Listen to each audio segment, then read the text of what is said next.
الرجيم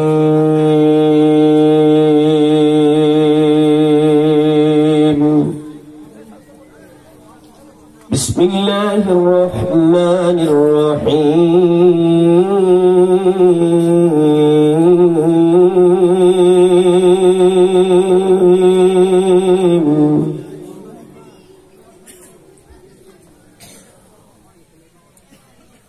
الرحمن علم القرآن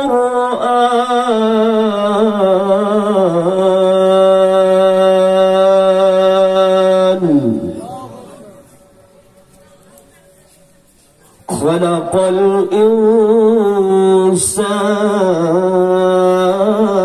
الإنسان علمه البيان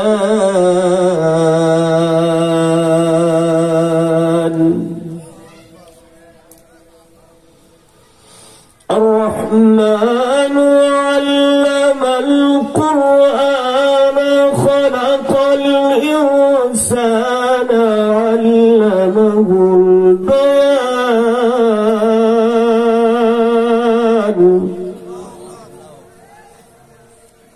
الشمس والقمر بحسبان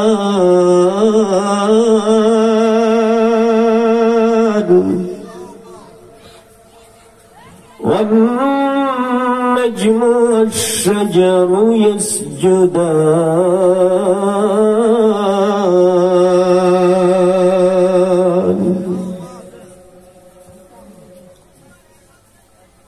صدقت يا ربنا. وقال النبي صلى الله عليه وسلم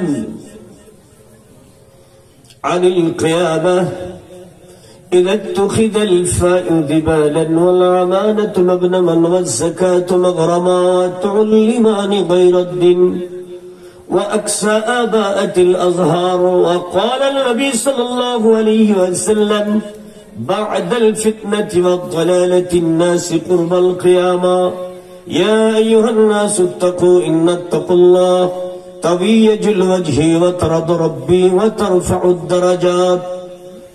وقال النبي صلى الله عليه وسلم لو كان القرآن فيها ما أكلته النار ومن جمعه القرآن ثم دخل النار. سأل رجل إلى نبي صلى الله عليه وسلم لماذا يا رسول الله؟ قال رسول الله صلى الله عليه وسلم من جعله خلفه القرآن طريقا إلى النار فهو شر من الخنجر من تركه من جبار قسمه الله ومن ابتغى غيره في أضله الله.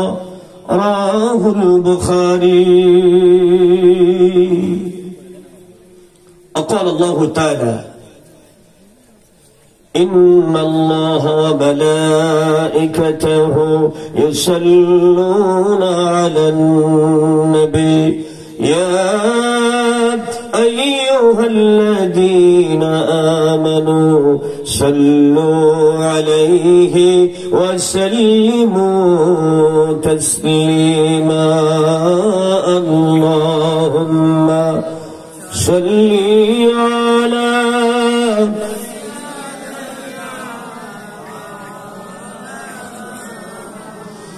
وعلى آل سيدنا.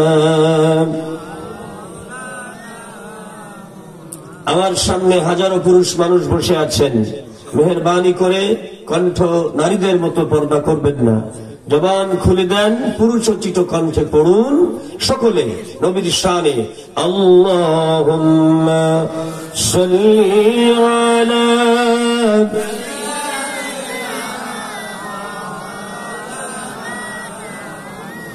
وعلى آل سيدنا مولانا. নবীর নবী খুঁজলে পাবি কোরআন পড়ে, শাফায়াতের ভর পাক পড়ো আর দিলেন যারে এলো মুহাম্মদ মুস্তাফা আমিনার ঘরে আল্লাহুম্মা সাল্লি আলা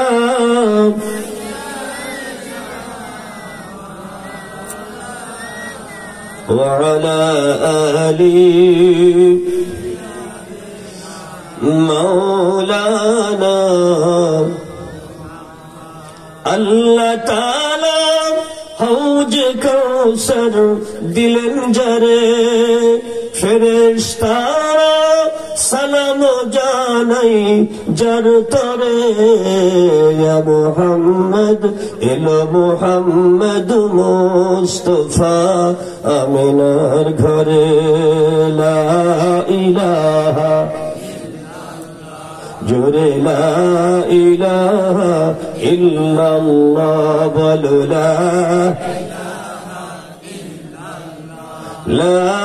ইলাহা ইল্লাল্লাহ লা ইলাহা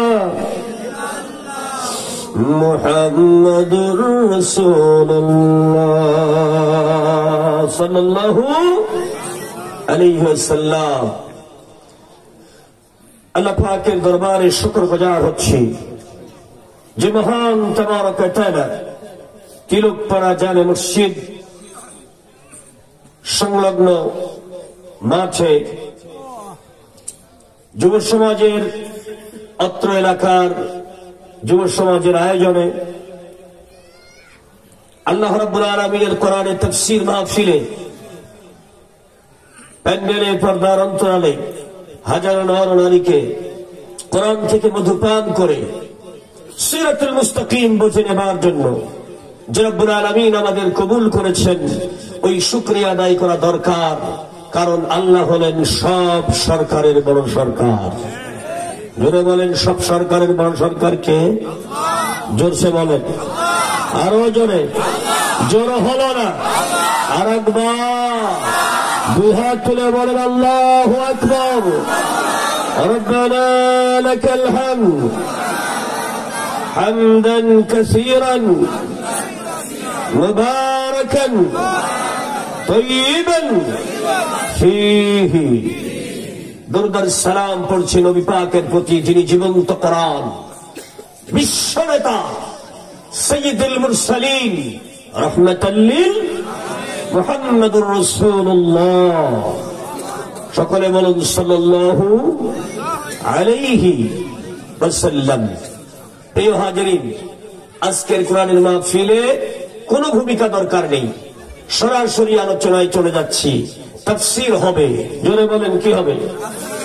আপনারা কি তাফসীর শুনবেন না এমনি আলোচনা?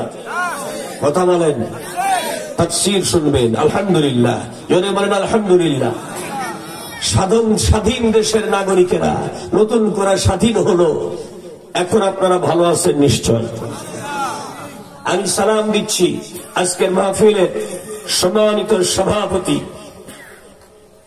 আজকের মাহফিলের সম্মানিত প্রধান অতিথি, আজকের মাহফিলের অন্যান্য উলামায়ে কেরামগণ, অতিথিবৃন্দ, বয়োজ্যেষ্ঠ বয়োকনিষ্ঠ, পর্দার অন্তরালের মা এবং বোনেরা, ভাইজান এবং বাবাজিরা, সালাম দিচ্ছি রহমত কামনা করে, দোয়া প্রার্থনা করে। উত্তর চাই, আসসালামু আলাইকুম ওয়া রাহমাতুল্লাহি ওয়া বারাকাতুহু। স্বাধীন দেশে আপনারা কেমন আছেন? কি বলেন? ভালো আছেন নিশ্চয়?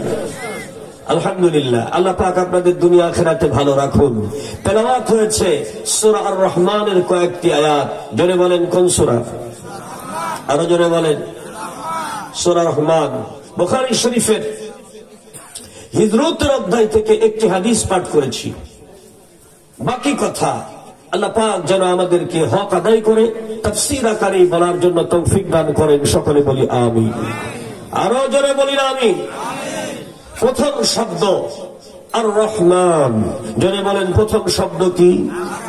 আরো জোরে বলেন। এই সূরাটার নামও আর রহমান। জোরে বলেন, ঠিক কিনা? প্রথম আয়াত আর রহমান। আবার এই কোরআনের মালিক যিনি, তার নাম আর রহমান। জোরে বলবেন না আল্লাহু আকবার। তাহলে একের ভিতরে চার, জোরে বলেন একের ভিতরে কত? মাদ্দা হলো, এই শব্দটির মূল হলো রহম, রহামিম। রহম, রহম মানে দয়া, দয়া যিনি করেন তার নাম রহমান। আর একবার বলেন ঠিক কিনা? আর সব দয়ার একক মালিক এক আল্লাহ। এটা যদি বুঝাইতে চান, ডেফিনিট আর্টিকেল আলিফ লাম সামনে আনা হয়েছে, আর রহমান, সকল রহমতের মালিক। জোরসে বলেন, আরো জোরে বলেন। সকল রহমতের মালিক যদি আল্লাহ না হবে, তাহলে আমাদের আপা 5 বছরের জন্য ক্ষমতায় নির্বাচিত হয়ে উনি 41 সাল পর্যন্ত থাকবে ঘোষণা দিয়েছিল। কত সাল? সেনাপ্রধান করলো 45 মিনিট টাইম দিলাম। টাইম কয় মিনিট? কথা কয় না। উনি থাকতে চাইছিল কত বছর? 41 সাল। কিন্তু সেনাপ্রধান করলো 45 মিনিট টাইম দিলাম, এর মধ্যে যদি উড়ে যেতে পারেন তো ভালো, আর না হলে এরপরে লোকে জুতা দিয়ে মারবে না ইটা দিয়ে মারবে, তার কোনো ঠিক নাই। বাঁচতে যদি চান এখনই পালান। খারাপ লাগতেছে? উনি থাকতে চাইছিল কত বছর? 41 সাল, রাষ্ট্রীয় ঘোষণা। কিন্তু আল্লাহ পাক এটা কবুল করে নাই। জাতির উপরে যে নিষ্পেষণ চালিয়েছে, এজন্য আমার বলতে ইচ্ছা হচ্ছে, এ বাংলায় যত অপকর্ম আর দুর্নীতি আর যা কিছু খারাপ, অর্ধেক করেছে মেয়ে আর অর্ধেক করেছে তার বাপ। জোরে বলেন ঠিক কিনা? চুরি কম্বল ওখান থেকেই শুরু হয়েছে। সিটারি, বাটফারি, প্রতারণা, জালিয়াতি, অন্যায়, অপকর্ম, দুর্নীতি, শয়তানি, বদমাইশি, ইসলামী গুন্ডামি, সব রকমের হারামি খারাপি। ব্যাংকের সব টাকা, দেশের সব টাকা লুট করে নিয়ে চলে গেছে। আর একবার বলেন ঠিক কিনা? আলেমরা যদি কথা মঞ্চে বলে দেয় তাহলে সর্বনাশ হয়ে যাবে, এজন্য আলেমদেরকেও কথা বলতে দেয়নি। আর একবার বলেন ঠিক কিনা? কিন্তু কোরআনের পাখি আল্লামা দেলোয়ার হোসেন সাইদি সাহেবের 2টা কথাই আল্লাহ কবুল করেছে। একটা কথা হলো, আল্লাহ তুমি আমাকে শহীদি মরণ দিও, দিয়েছে না? শহীদ হয়েছেন তিনি, জোরে বলেন আল্লাহু আকবার। এখানে আর একটা শহীদের কথা মনে পড়ে গেল। বাংলাদেশের এক অবিসংবাদী রাষ্ট্রনায়ক শহীদ প্রেসিডেন্ট জিয়াউর রহমান সাহেব, তার নামের আগে জনগণ বলে শহীদ, জোরে বলেন, বলে না? কিন্তু দুঃখজনক বিষয় হলো, জাতির আব্বা বানাইলাম যাকে, তাকে কেউ শহীদ বলে না। এমনকি আওয়ামী লীগের লোকেরাও বলে না যে শহীদ প্রেসিডেন্ট মুজিবুর রহমান, কয় নাকি? কারণ ওরাও জানে যে শহীদ হয়নি। কথা কয় না? শহীদ হয়নি, তাই লোকে কইনি। জোরে বলেন ঠিক কিনা? প্রেসিডেন্ট জিয়াকে কেন শহীদ বলা হয়, এর পিছনে অবশ্যই কারণ আছে। জোরে বলেন আল্লাহু আকবার। আপনি আল্লাহর কাবায় আরাফাতের ময়দানে যদি যান, তাহলে দেখতে পাবেন যত নিম গাছ আছে, যা লাগানো আছে, সব প্রেসিডেন্ট জিয়াউর রহমানের লাগানো। আরেকবার বলেন সুবহানাল্লাহ। ওরা কয় জিয়া গাছ, আরেকবার বলবেন না সুবহানাল্লাহ? আমরা যতবার ছবিতে যাই দেখি আমাদেরকে বলে, ইয়া রফিক তাল হেনা হাযা আশ-শাজারা আজ-জিআ, এই গাছটা জিয়াউর রহমান লাগাইছে। জোরে কোন সুবহানাল্লাহ। ঢাকা সদরঘাট নদীবন্দর কেন্দ্রীয় মসজিদের খতিব আমি, 22 বছর 8 মাস একই জায়গাতে। সদরঘাট কেন্দ্রীয় মসজিদের সামনে আমাগো বেআইনি মন্ত্রী যখন ধরা পড়লো, তখন সাথে সাথে মার আরম্ভ হলো বক্সিং প্র্যাকটিস। কি প্র্যাকটিস? জোরসে বলেন। বক্সিং বোঝেন না? সবাই বলেন না কেন? কি প্র্যাকটিস? জোরসে বলেন, আরো জোরে। বক্সিং প্র্যাকটিস আরম্ভ হয়ে গেল। এই বেআইন মন্ত্রী কই যাস? নৌকার মধ্যে থেকে কোলার ধরে নামাই নিয়ে আইছে আমার মসজিদের সামনে। যখন মার শুরু হয়েছে, আমার মুয়াজ্জিন সাহেব বলছে, হুজুর তাড়াতাড়ি নামেন, খেলা শুরু হয়ে গেছে। বেটা কিসের খেলা রে? বলছে দেখেন আইন মন্ত্রীকে কিভাবে বেআইনি ভাবে পিটাইতেছে। এরকম গজারির লাঠি চেনেন? গজারি একটা গাছ সুন্দরবনে পাওয়া যায়। জাহাজের ভিতর থেকে গজারির লাঠি বাড়ি করে নিয়ে এসে পাত থেকে মাজা পর্যন্ত 50টা বাড়ি দিয়েছে গুনে গুনে। সুবহানাল্লাহ বলেন। তখন আইনমন্ত্রী বলছে, খালি আমার মানুষকে নৌকার ভিতর দরবেশ বাবা বসে আছে। কোন বাবা? যাই দেখে দরবেশ সন্ন্যাসী কেউ নাই, ক্লিন শেপ টেপ করে একদম ফ্রেশ হয়ে বসে আছে, সিরা গেঞ্জি গাই, লুঙ্গি পরা, মাথায় গামছা বাঁধা, বইটা একটা হাতে নিয়ে, মাঝি ভাই। ওদের মধ্যে একজন বলছে, মাঝি ভাই সাজে তোর কোনো পালাবার রাস্তা নাই, যতই সাজো মাঝি ভাই নামি হয়। গামছা ধরেই নামাই নিয়ে আইছে, জোরে বলেন আল্লাহু আকবার। দরবেশ বাবাকে মোটামুটি প্র্যাকটিস চললো, লাথি, কিল, ঘুষি আমার চোখেরই সামনে।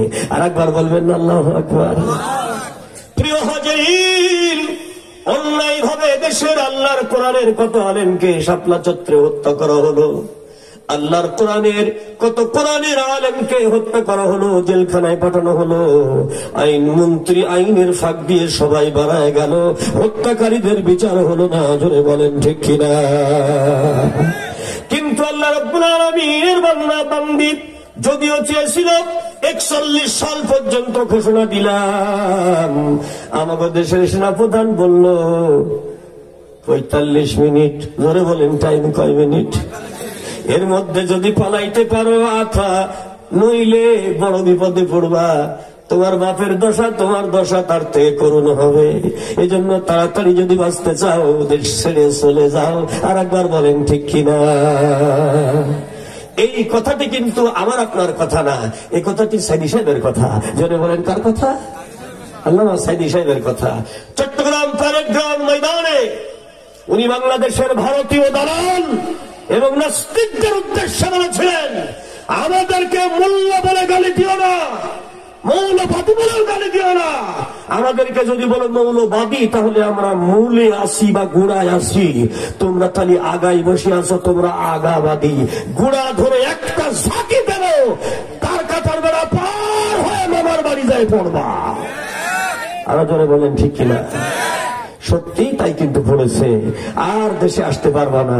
সত্যি তার দোয়া কবুল হয়ে গেছে, জোরে বলেন ঠিক কিনা? এই জন্য আজকের কোরআনের মাহফিলে যত হাজারো মানুষ এখানে উপস্থিত রয়েছেন, সূরা আর রহমানের তাফসীর করতে গিয়া শুরুতেই আমি বলতে চাই, এই পৃথিবীর সবচাইতে বড় রহমত হলো আল্লাহর কোরআন। আর একবার বলেন ঠিক কিনা? সবচাইতে বড় রহমতের নাম কি? আরো জোরে বলেন। সেটার প্রমাণ হলো রাসূল পাক বলতেছেন, লাউ কানাল কুরআন ফীহা বিমা আকালাতুন নার।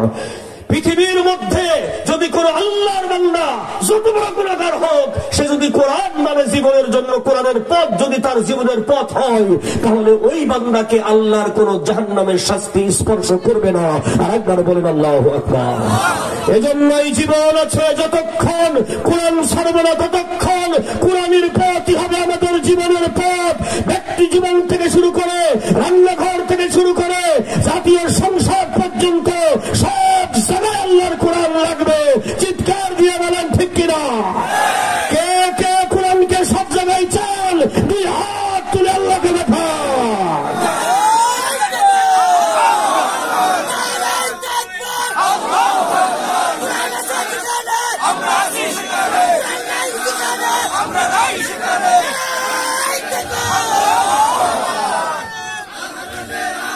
আলহামদুলিল্লাহ।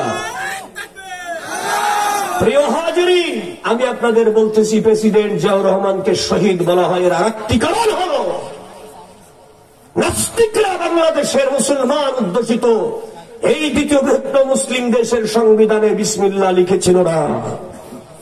কিন্তু প্রেসিডেন্ট জিয়াউর রহমান সাহেব বললেন, না, যেহেতু মুসলমানদের সংবিধান, প্রথমে বিসমিল্লাহ লিখতে হবে। এবং সংসদদেরকে বললেন যে you have to do it, এটা করতে হবে।